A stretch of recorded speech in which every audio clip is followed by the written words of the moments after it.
இந்த இஸ்மவேலை குறித்து வேதம் சொல்லுகிறது, அவன் துஷ்ட மனுஷனாய் இருப்பான் என்று ஆண்டவர் சொல்றார். பிறக்கிறதுக்கு முன்னாடியே ப்ராபசி. அவனை பற்றின தீர்க்க தரிசனம் என்னன்னா, அவன் எப்படிப்பட்டவனாக இருப்பான்? துஷ்ட மனுஷனாக இருப்பான். எல்லாருடைய கை அவனுக்கு விரோதமாக இருக்கும். எல்லாருக்கும் விரோதமாக அவன் குடியிருப்பான். ஆண்டவர் சொல்றார் அவனை பார்த்து. அப்படிப்பட்டதான ஒரு துஷ்ட மனுஷன். இந்த துஷ்ட மனுஷனுடைய வாழ்க்கையை கொஞ்சம் நான் ஆராய்ந்து பார்த்தேன். ஏன்னா வேதாகமத்தில் அந்த ஆராய்ச்சி பண்ணி பார்க்கறதுக்கு தான் ஆண்டவர் எல்லாத்தையும் கொடுத்து வச்சிருக்கிறார். பொதுவாக நம்முடைய வியூவில் நம்ம வேற ஒரு வியூவில் பைபிளை படிச்சுக்கிட்டே இருக்கிறோம். எப்படின்னு சொன்னால், நமக்கு முன்னாடி சொல்லி கொடுத்தவங்க எல்லாருமே இஸ்மவேல் என்பவன் ஒரு மோசமானவன் உண்மைதான், அதில் எந்த மாற்று கருத்தும் இல்லை. நான் இப்போ இஸ்மவேல் நல்லவன் ப்ரூவ் பண்ணுறதுக்கு இங்கே வரல. நிறைய பேர் நினைக்கிறாங்க, யோபுவின் மனைவியை பற்றி நம்ம பேசியிருந்தோம் ஒரு மெசேஜில். ஒருத்தர் எனக்கு மெசேஜ் பண்ணியிருந்தார், நீங்கள் என்ன ஒரு மோசமான பொம்பளையை நல்லவன்னு சொல்கிறீங்க அப்படின்னாரு. அந்த அம்மா மோசமான பொம்பளைன்னு பைபிள் சொல்லலை. அந்த அம்மா கிட்ட இருந்த பலவீனத்தை பைபிள் சொல்லி இருக்குது. அவர்கள்கிட்டையும் சில நல்ல குணங்கள் என்ன செய்யும் இருக்கும், ஆராய்ந்து பார்க்கணும், அவ்வளோதான். அதே மாதிரி நம்ம யாரையுமே நல்லவங்க கெட்டவங்க நியாயம் தீர்க்கிறதுக்கு வரல. நான் இந்த இஸ்மவேலை குறித்து படிச்சுட்டு இருக்கும்போது அவன் துஷ்ட மனுஷனாக இருப்பான் அப்படின்னு இருக்கு. அவன் துஷ்ட மனுஷன் தான், எந்த மாற்று கருத்தும் இல்லை. நான் அதை 100% ஒத்துக்கிறேன். ஆனால் இவனுடைய லைஃப்பை கொஞ்சம் அப்படியே படிச்சுக்கிட்டே வந்தேன். நம்ம துஷ்ட மனுஷங்கிறதோடு கூட அவனை நிறுத்திட்டோமே ஒழிய, ஆனால் அவனை பற்றியும் பைபிளில் நிறைய இருக்குது, நிறைய விஷயங்கள் இருக்குது.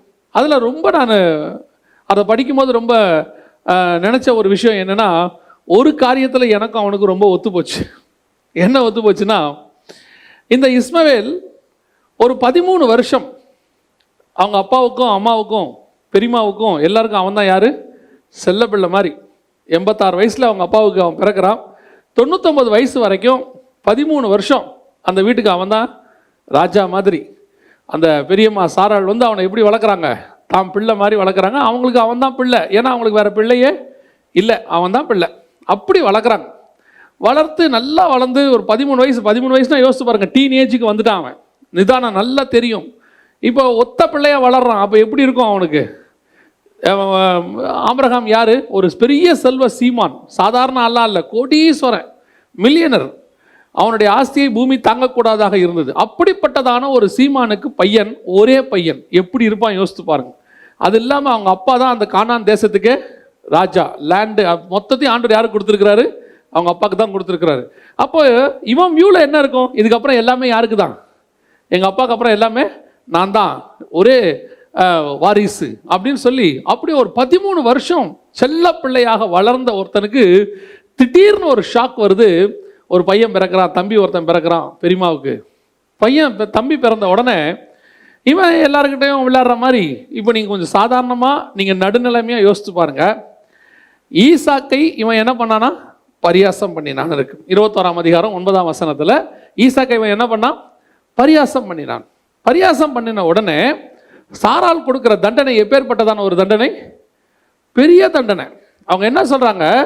இந்த அடிமை பெண்ணின் மகன் என் மகனோடு கூட என்னவா இருப்பதில்லை, சுதந்திரவாளியா இருப்பதில்லை. ஓவர் நைட்டில் மொத்த காரியமும் அவன் கையிலிருந்து வாங்கப்படுகிறது. அவனை என்னென்ன கனவுல எப்படி எப்படி வளர்க்கப்பட்டானோ அத்தனையும் ஒரு நிமிஷத்தில் அவன் கையிலேருந்து வாங்கிட்டாங்க. வாங்கிட்டு இப்போ அவனை பார்த்து சொல்கிறாங்க, அடிமை பெண்ணின் மகன். ஆபிரகாமின் மகனுங்கிறது போயிருச்சு, சாராளின் செல்ல பிள்ளைங்கிறது போயிருச்சு, ஆபிரகாமுக்கு ஒரே வாரிசுங்கிறது போயிருச்சு, எல்லாம் முடிஞ்சிருச்சு. இப்போ அவனை பார்த்து அவங்க சொல்லக்கூடியதான ஒரு வார்த்தை என்ன? இந்த அடிமை பெண்ணின் மகன் என் மகனோடு கூட சுதந்திரவாளியாக இருப்பதில்லை. உடனே விரட்டுங்க. ஆபிரகாமுக்கு அது व्यசனமாக இருந்தது. ஏன்னா ஆபிரகாம் ரொம்ப நேசிச்சாரு, व्यசனமாக இருந்தது. ஆனாலும் அவன் விரட்டப்பட்டான். 21ஆம் அதிகாரத்தில் அவன் விரட்டப்படுகிறான். வனாந்தரத்துக்கு போகிறாங்க. அந்த அம்மா கையில் பிள்ளையை தூக்கிட்டு ஓடுது. ஒத்த பிள்ளையை கையில் தூக்கிட்டு அந்த அம்மா வனாந்தரத்துக்கு ஓடுது. இதெல்லாம் சாதாரணமான விஷயமே இல்லை.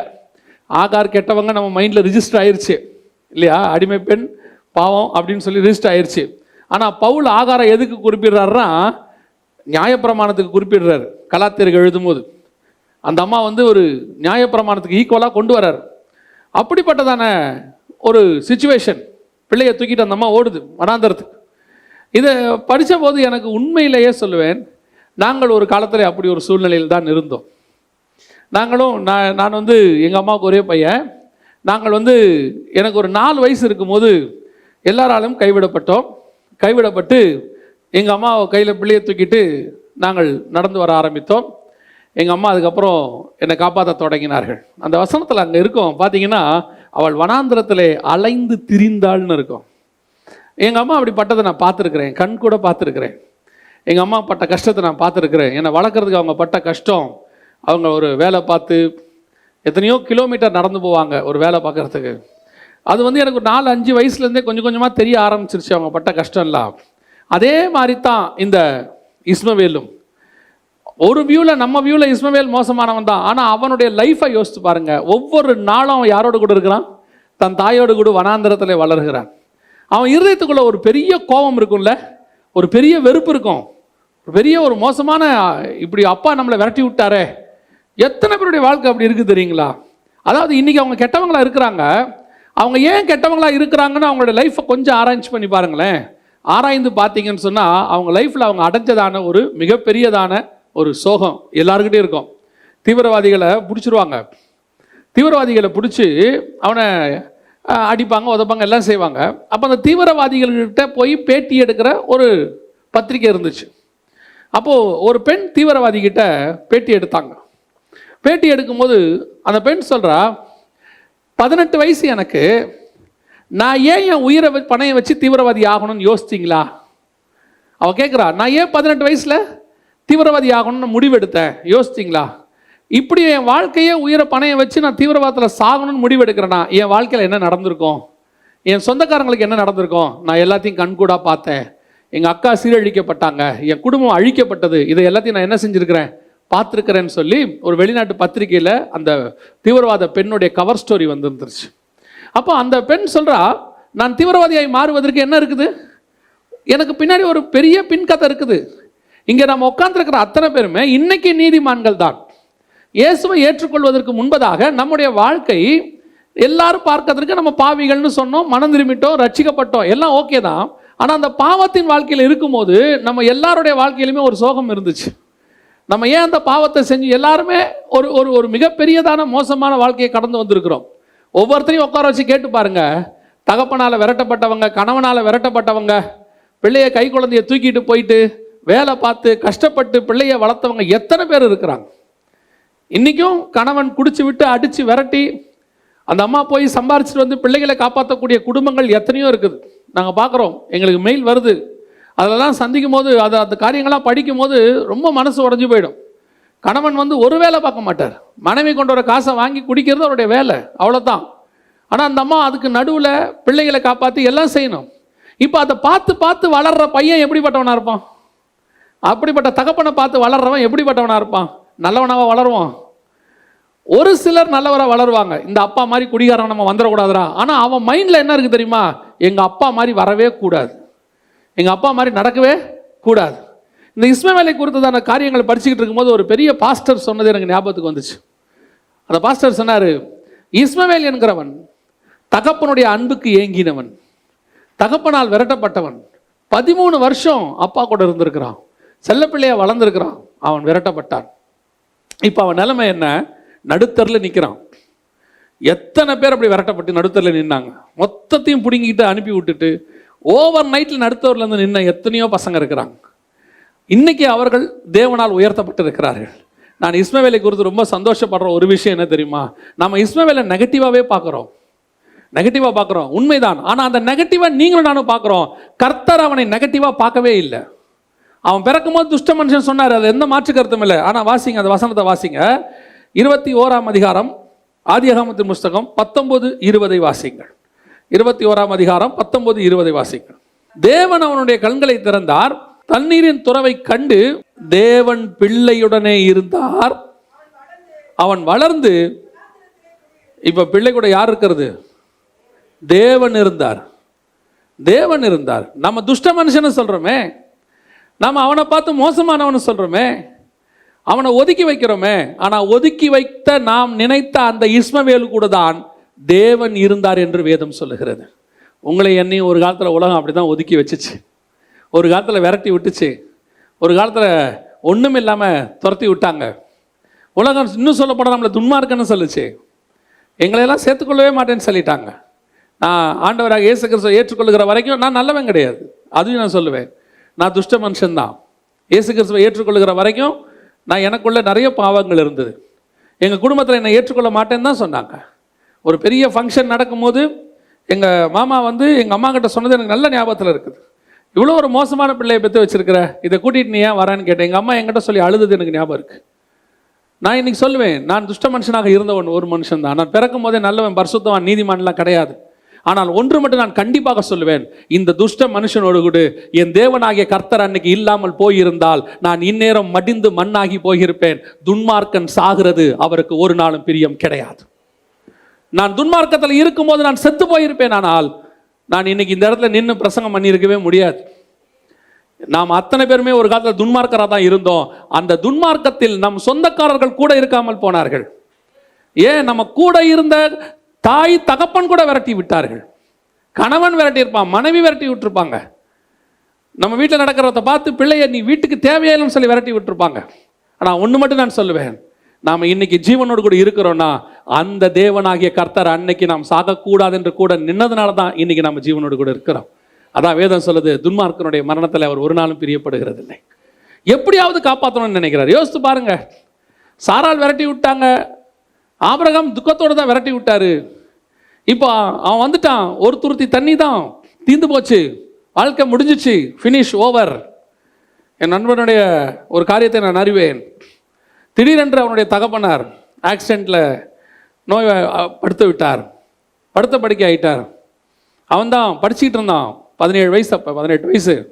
என்ன செய்யறதுன்னு தெரியாது. திடீரென்று அந்த குடும்பம் ஸ்தம்பித்தது. திடீரென்று அந்த அந்த விபத்து படுக்கையிலேயே அவனுடைய தகப்பனார் மரணம் அடைந்தார். அப்பொழுது கடைசி காரியங்கள் நடக்கிறது, ஈமச்சடங்கெல்லாம் நடக்குது.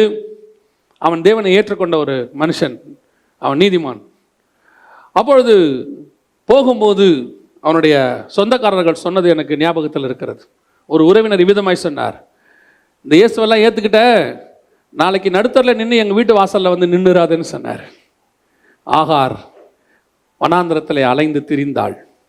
அதே மாதிரி தான் நம்முடைய எத்தனையோ காலகட்டங்களில் நாம் அலைந்து திரிஞ்சிருக்கிறோம், வனாந்திரத்தில் ஓடி இருக்கிறோம், செத்து போகிற நிலைமைக்கு போயிருக்கிறோம். இனி நான் என்ன ஆவேன், இனி என் லைஃப் அவ்வளோதானா, எனக்கு எதிர்காலமே கிடையாதா அப்படின்னு யோசித்து கடைசி சொட்டு தண்ணி. அதில் ரொம்ப படிக்கும் போது ஒரு விஷயம் என்ன ரொம்ப இருந்துச்சுன்னா, ஒரு மரத்தடியில் அவனை போட்டுட்டு, செடிக்கு கீழே அவனை போட்டுட்டு பெயர்சபா வனாந்தரத்தில் அந்த ஆகார் ஓடுறாங்க. வில்லெறியும் தூரத்தில் போய் உட்காந்துக்கிட்டு, அம்பெரியும் தூரத்தில் போய் உட்காந்துட்டு அந்த அம்மா அழுகுறாங்க. ஆனால் வசனம் சொல்லுது, கர்த்தர் ஆகாரின் சத்தத்தை கேட்கல, கர்த்தர் யார் சத்தத்தை கேட்டார்? பிள்ளையின் சத்தம். இப்போ இந்த பிள்ளை என்ன சத்தம் போட்டிருக்கோம் நீங்கள் நினைக்கிறீங்க? கடைசி சொட்டு தண்ணிக்கு அந்த பிள்ளை என்ன கண்டு சாகிற நிலைமையில் இருக்கு.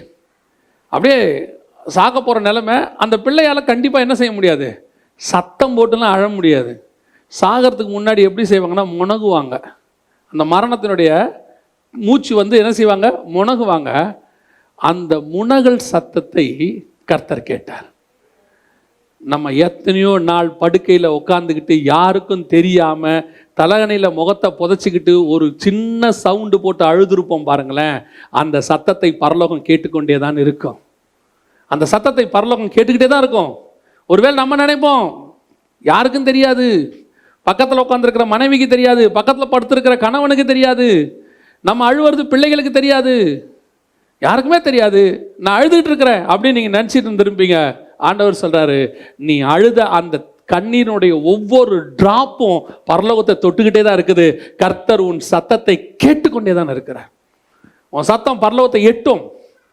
இஸ்மவேல் என்கிற துன்மார்க்கனுடைய சத்தமே பரலோகத்தை எட்டுமானால், தேவனுடைய ரத்தத்தாலே கழுவப்பட்ட நீதிமான்களாகிய உங்களுடைய சத்தமும் என் சத்தமும் எப்படி பரலோகத்தை எட்டாமல் போகும்? துன்மார்க்கன் சாகிறது கர்த்தருக்கு பிரியம் அல்ல. அந்த இஸ்மவேலை நினைக்கும் போது நான் அவனை துன்மார்க்கனா பைபிள் சொல்லுது, எல்லாம் உண்மைதான். அவன் இடத்துல நான் என்ன தான் வச்சு பார்த்தேன். ஏன்னா நான் ஒரு காலத்தில் அப்படி விரட்டப்பட்ட ஒரு மனுஷன்தான். கையை குழந்தைய தூக்கிட்டு எங்கள் அம்மா வந்து சூசைட் பண்ண போயிட்டாங்க. ட்ராக்கில் விழுந்து சூசைட் பண்ண போயிட்டாங்க. சூசைட் பண்ண போன அந்த கடைசி நிமிஷத்தில் அந்த ட்ரெயின் ட்ராக்கில் வரும்போது நான் அழுதுதான ஒரு அழுகை. ஒரு 4 வயசு இருக்குமா, சொல்ல தான் எனக்கு தெரியும், அவங்க சொல்ல எனக்கு தெரியும். 4 வயசு இருக்குமா, ட்ரெயினை வர வேகத்தை பார்த்து நான் அழுது போயிடலான்னு கத்தபோது அவர்கள் செய்தான காரியம், சரி இந்த பிள்ளைக்காக நாம் வாழுவோம். அவர்கள் முடிவெடுத்தார்கள். நான் சொல்வேன், அந்த முடிவை அவர்கள் எடுக்கவில்லை. பரலோகம் அந்த நிமிஷத்தில் என் ஜீவனை பாதுகாத்து கொண்டு வந்து வெளியே கொண்டு வந்து உட்கார வைத்து என்னை ஒரு ஊழியக்காரனாய் மாற்ற வேண்டும் என்று பரலோகம் விரும்பியது. இல்லைன்னா அன்னைக்கு ட்ரெயின் ட்ராக்லேயே துண்டு துண்டா போயிருக்க வேண்டியதான ஒரு உடம்பு. நான் சொல்லுவேன், துன்மார்க்கனுடைய மரணத்தை ஒரு நாளும் கர்த்தர் விரும்புகிறதில்லை. உன்னுடைய பிரச்சனை, போராட்டம் உச்சத்துக்கு போயிருக்கும். சாகரலான்னு முடிவு எடுத்துருவோம், ட்ராக்குக்கு போயிடுவோம், தூக்கு கயிறை கையில் எடுத்துருவோம், கடற்கரை ஓரத்துக்கு போய் நின்றுடுவோம். ஆனால் ஆண்டவர் சொல்கிறாரு, கொஞ்சம் பொறு, உன் சத்தம் என் சந்நிதியை வந்து எட்டி விட்டது. உனக்கு ஒரு நீரூற்றை நான் உண்டாக்கி இருக்கிறேன். அந்த நீரூற்று உன் ஜீவனை பாதுகாக்கும். நீரூற்று மட்டுமல்ல, நீ வளர்கிற வரைக்கும் உன்னோடு கூட நான் இருப்பேன். வேதம் சொல்லுது, கர்த்தர் பிள்ளையோடு கூட இருந்தார். அந்த துன்மார்க்கன்னு சொல்லப்பட்ட பிள்ளையோடு தான் கர்த்தர் இருந்தார். இன்னைக்கு நீ நானும் நீதிமான்னு சொல்கிறோம், ஆனால் நீ நானும் எவ்வளோ பெரிய துன்மார்க்கன் என்பது நமக்கு தெரியும் தானே. இப்போ நமக்கு தெரியும் தானே. இப்போ ரத்தத்தில் கழுவப்பட்டுட்டோம், சர்ச்சுக்கு வந்துட்டோம், தசமாங்காணிக்கு கொடுத்துட்டோம், we are the holy one அப்படின்லாம் நல்லா சொல்லிக்கிட்டு இருக்கிறோம். பட் நம்ம உள்ளுக்குள்ளே யாருங்கிறது நம்ம எல்லாருக்கும் தெரியும். இப்போவும் சொல்லுவேன், நீங்களும் நானும் பூரண பரிசுத்தவான்கள் அல்ல. அன்னைக்கு கழுவப்படாத பாவி, இன்னைக்கு கழுவப்பட்ட பாவி. இன்றைக்கும் நமக்குள்ள என்ன இருக்குது? பாவங்கள் இருக்குது, துர்க்குணங்கள் இருக்குது, கர்த்தருக்கு பிரியமில்லாத அருவருப்புகள் இருக்குது, கர்த்தர் விரும்பத்தகாத காரியங்கள் இருக்குது. ஆனாலும் கூட அந்த தேவன் உன்னோடும் என்னோடு கூட இருக்கிறார். இருக்கிறதுனால தான் இன்னைக்கு உன்னையும் என்னையும் கர்த்தர் ஜீவனோடு கூட வச்சிருக்கிறார். நான் சொல்வேன், கர்த்தர் துன்மார்க்கன் சாகிறதை ஒரு நாளும் விரும்பவில்லை. நீ நானும் சாகிறதை ஒரு நாளும் விரும்பவே இல்லை. இந்த இஸ்மவேல் தகப்பனால் விரட்டப்பட்டான். அவன் இருந்த நிலை ஒரே நாளில் ஓவர் நைட்டில் மாறிடுச்சு. எப்படி இருந்தான் பாருங்க, க்ரௌன் கிங் மாதிரி, பிரின்ஸ் மாதிரி இருந்திருப்பான், வீட்டில் இளவரசன் மாதிரி இருந்தான். இன்னைக்கு எப்படி ஆயிட்டான்? பரதேசி மாதிரி ஆயிட்டான். பஞ்ச பரதேசி அப்படின்னு சொல்லுவாங்க, அந்த மாதிரி ஆயிட்டான். வனாந்தரத்தில் அலைஞ்சு திரிஞ்சு அவனுடைய வாழ்க்கை நாசமாய் போய்விட்டது. அவனுக்கு ஒரு நீரூற்று கிடச்சிச்சு, உங்களுக்கு எனக்கு ஒரு நீரூற்றை கர்த்தர் உண்டாக்கி வச்சிருக்கிறார். அந்த பரிசுத்த ஆவியாகிய நீரூற்று ஒரு நாளும் உங்களை என்னையும் கைவிடாது, சாக விடவே விடாது. விசுவாசத்தோடு அறிக்கை பண்ணுங்க, நான் நீதிமான் அல்லதான், இயேசுவின் ரத்தத்தினால கழுவப்பட்டேன், ஆனாலும் இன்னும் எனக்குள்ள பாவம் இருக்கு, ஆனாலும் கர்த்தர் என்னை சாக விடமாட்டார். கர்த்தர் என் ஜீவனை பாதுகாப்பார். கர்த்தர் என்னை உயர்த்தி அவர் என்னோடு கூட இருந்து உயர்த்துவார். அல்லேலூயா. இது கர்த்தர் நம்ம கொடுக்கறதான வாக்கு தத்தம். இதை படிக்கும் போது எனக்கு இன்னொரு ஆள் ஞாபகத்துக்கு வந்தார், இன்னொரு துஷ்ட மனுஷன். இந்த துஷ்ட மனுஷங்களுக்கு பின்னாடிலாம் கர்த்தர் எவ்வளவு அன்பா இருந்திருக்கிறாரு. நாம தான் இன்னைக்கு ஒருத்தன் தப்பு செஞ்சிட்டானா உடனே அவனை என்ன செஞ்சிடறோம்? இமிடியேட்டா கண்டம் பண்ணி க்ளோஸ் பண்ணி அவன் எழுந்திருக்க கூடாதுன்னு முடிவு பண்ணிடுறோம். ஒரு பெரிய வர்ஷிப் லீடர், அவருடைய பாடல்கள்லாம் வந்து தேவன் பக்கம் திருப்பாம உலகத்தின் பக்கம் திருப்பக்கூடியதாக இருந்தது. அந்த வர்ஷிப் லீடரை எல்லாரும் கண்டம் பண்ணாங்க, நான் உட்பட. ஆனால் நாங்கள் சொன்னது அந்த ஊழியத்தினுடைய அந்த முறை தப்பு என்று சொல்லி கொண்டிருக்கும் போதே எனக்குள்ளே ஆவியானவர் சொன்னார், அவனுக்காக ஜெபம் பண்ணு, அவனும் என் ரத்தத்தால் கழுவப்பட்டவன், அவனும் என் பக்கம் திரும்பணும், அவனும் அந்த துன்மார்க்கத்தை விட்டு வெளியே வரணும். அதே காரியத்தை அவன் சரியான முறையில் எனக்கென்று செய்வானானால் இன்னும் என் நாமம் மகிமைப்படும். அப்போதான் நினைச்சேன், யாரையும் வெறுப்பதற்காக கர்த்தர் நம்மை ரட்சிக்கவில்லை, எல்லாரையும் நேசிப்பதற்காக கர்த்தர் நம்மை ரட்சித்திருக்கிறார். ஒரு துன்மார்க்கனை கர்த்தர் நேசிப்பானால் நீங்களும் நானும் ஏன் நேசிக்க கூடாது? நம்ம வெளியே இருக்கிற துன்மார்க்கனை நேசிச்சிருவோம், அதான் ரொம்ப முக்கியம். சபையில் இருக்கிற நாமெல்லாம் ஒரு பாவி இருக்கிறாருன்னா அவரை நேசிப்போம். ஐயோ பாவம், தேவனை அறியாத மனுஷன், அவர் குடிகாரனாக இருந்தால் அவர் எப்படியாவது ரட்சிக்கப்படணும், ஒரு பாவத்தில் இருந்தால் அவன் எப்படியாவது ஆண்டவர் ஏற்றுக்கொள்ளணும், இப்படி நம்ம என்ன செய்கிறோம்? அவருக்காக நம்ம ரொம்ப பரிதவிக்கிறோம், ஜெபம் பண்ணுறோம், எல்லாம் பண்ணுறோம்.